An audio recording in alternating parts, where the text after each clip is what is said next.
Okay, hopefully you followed through on the first two videos and learned how to do all the features with push and pull and the protractor, the line.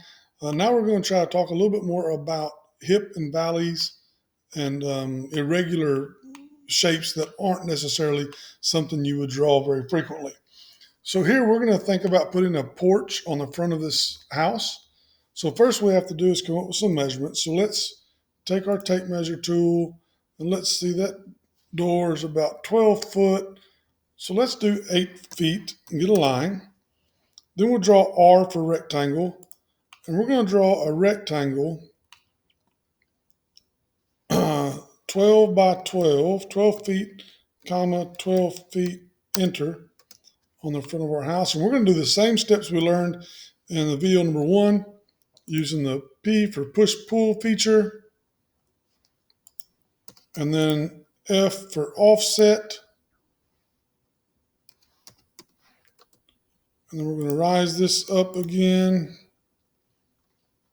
on the edge. Go ahead and erase this guideline. Let's go ahead and use our protractor again and use that same feature we did earlier. Now it's on the red axis. We used a 35 degrees on the other one. We'll do the same here. Then we're going to connect those with the L button. Now we want to hover over the top of our drawing and follow our red axis all the way until it hits the roof. And it'll show you, and it'll say on face. Come up with a little blue dot. That's where we want the intersection, and we connect the two, and we have created a valley. If we wanted to create a hip roof on the front, it's a little different, but using the same tools. We'll use our protractor. Come here, make sure it's on the green axis, click and release once. Go to our left, click and release once. Push it up and type in 35 degrees. Scroll all the way around here and do the same thing again.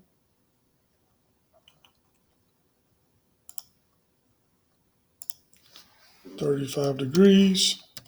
Now when we put these lines on, if you watch, we can come up here, and as soon as I move on up, it's going to stop me and show me that I'm at the same elevation as the top of that ridge.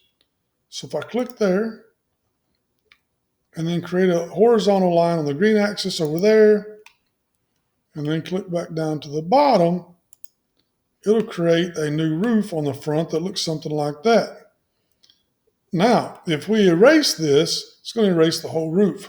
So we have to separate those two faces by putting a line here to there, and then from there back down. Now we can use the E tool and simply just erase those corners.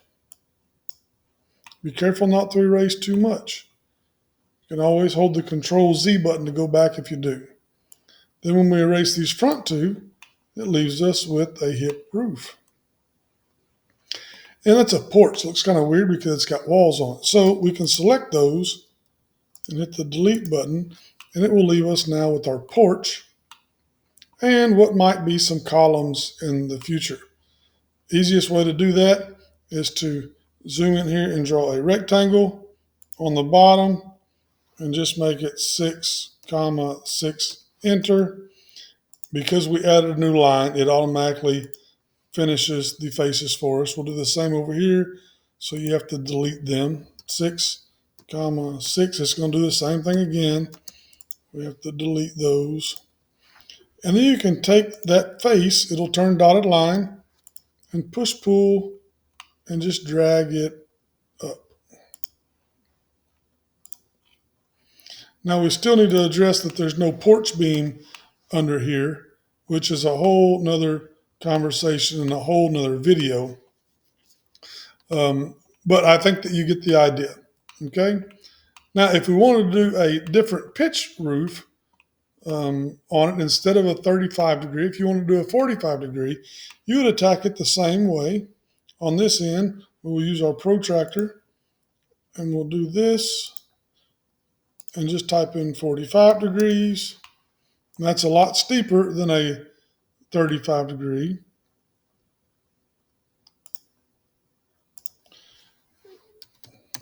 Then we use our line tool. And once again, if we take it up to that level, it should tell us where it's at, and it's not. So I'll make sure I go up beyond it. Not real sure why it's not doing that. But if you go up beyond it, the same thing happens.